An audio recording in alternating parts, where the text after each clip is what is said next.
ছেলে বাইক নিয়ে যাচ্ছে, হঠাৎ করে অরূপ জিজ্ঞেস করছে, হ্যাঁ রে তা তোরা কোথা থেকে আসি এত রাত্রিরে? ওই জিজ্ঞেস করেছে, বলছে কেন তুই কি পুলিশ, তোকে আমি এত কৈফিয়ত দেবো? জিজ্ঞেস করেছে কেন খালপাড়ে একটা চুরি হয়েছে বলে বাইরের ছেলে রাত্রি 2-3টে ঢুকলে জিজ্ঞেস কর এলাকা ছিল। আমার নিচের ভাঙনামায় বলে যে মল্লিকপুরে যে ছেলেদের তুমি যদি তোমার সাথে আসে জিজ্ঞেস করে 12টা 12:30 তো তখন। হ্যাঁ তখন 12টা 12:30 হয়ে যায়। এবারে ও জিজ্ঞেস করেছে, এদিকে বলো। এবারে ওই ছেলেটা তখন মারামারি করে এখান থেকে চলে গেছে, মানে ধাক্কাধুকি করে চলে গেছে। আমি ভূত বা নির্মলা ওর বাড়ি ফ্যামিলি টোটাল ছিল। আমরা এখানে বসেছিলাম, আড্ডা মারছিলাম, কাজে থেকে এসে ওই তিনজন ছিল। বা তোমরা কি ঠেকা নিয়ে রেখেছো, রাতের বেলা কেউ গেলে তাদের ধরে জিজ্ঞাসা করবে? না এটা ও থাকে মাঝে সাঝে আড্ডা ফাড্ডা মারে ওর চলে যায়। হ্যাঁ না তো মানে হঠাৎ তোমরা কেন আটকালে গাড়ি? গাড়ি আটকালাম কেন, বাম্পারের সামনে ওর কি মনে হয়েছে জানি না। এটা তোমরা কি খেয়েছিলে? ওরা ভুল করেছে। তোমরা কি খেয়েছিলে? দেখুন স্যার, আমি টোটালি আমি খেয়েছিলাম, গ্যারেজে ছিলাম, গ্যারেজ থেকে হালকা একটু খেয়েছিলাম। আমি কিছু বলি। কি খেয়েছিলে? আমি হালকা একটু নেশা করেছিলাম, কিন্তু আমি আর সঙ্গে যারা ছিল তারা কি খেয়েছিল জানি না ওরা কি খেয়েছিল। তুমি যখন শুনলে যে খুন হয়েছে শুনেছো? আমি শুনেছি সকালে। কি শুনলে? শুনেছি ছুরি মারামারি হয়েছে, সেই জন্য। কারা করেছে শুনেছো? না সেটা আমি জানি না কারা করেছে, কি করেছে, এটা কি সমস্যা আমি জানি। আচ্ছা, অরূপ আর এর সঙ্গে দেখা হয়েছে তোমার ভূতের সঙ্গে? হ্যাঁ, সকালে যোগাযোগ করোনি? না, একসঙ্গে ছিলে তো তোমরা? একসঙ্গে ছিলাম, আমি ফোন করেছি, ফোনে সুইচ অফ।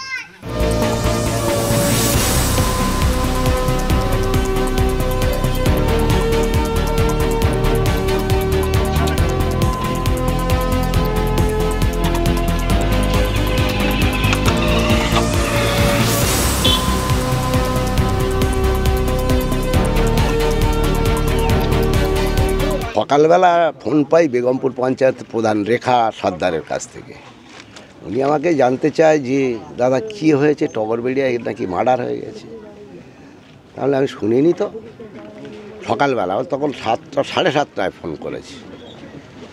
তো আমি তারপর আচ্ছা খোঁজ নিই, পরে বলছি তোমাকে বলে আমি এখানে লোকাল আমাদের যারা পার্টির ছেলেরা তাদের কাছে ফোন টোন করি। তারাও ফোন সম্ভবত পরে আমার ব্যাক করেছে, বলল যে ফোন রেখে এখানে এসেছে আর কি তারা।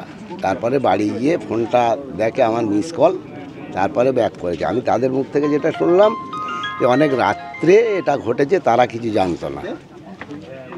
ছেলেগুলোর বাড়ি আমার কাছে যেরকম প্রধান বলেছে রেখা যে কালিকাপুরের ওখানে বাড়ি, ওর বাপের বাড়ি কালিকাপুরের ওখানে, ওর আত্মীয় স্বজন হয় আর কি। এটা হচ্ছে যারা যে মার্ডার হয়েছে তার সঙ্গে আরও 2জন ছিল, একই বাইকে ওরা নাকি এসেছিল। তো ওদের সঙ্গে কি বচসা হয়েই এই ঘটনাটা ঘটেছে।